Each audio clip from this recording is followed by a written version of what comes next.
Bienvenue dans 1 minute pour se cultiver. Aujourd'hui, on va s'intéresser à l'autocollant bébé à bord. Vous connaissez très certainement son utilité principale, mais il faut savoir qu'il possède une autre fonction souvent méconnue des usagers de la route. Avant tout, le macaron bébé à bord est apparu aux États-Unis dans les années 80.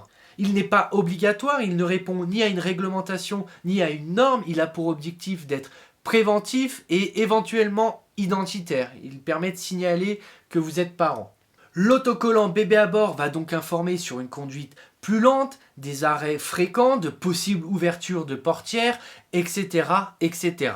Il peut également indiquer de quel côté se trouve le bébé dans le véhicule en fonction de son apposition, soit à droite, soit à gauche.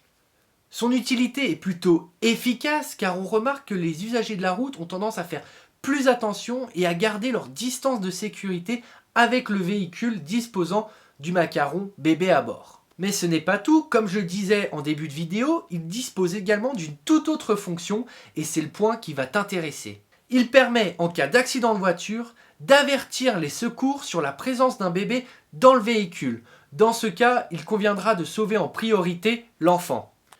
De nos jours, le macaron bébé à bord est devenu un gadget, il se présente sous diverses formes et il connaît même la dérision, comme par exemple avec Durex.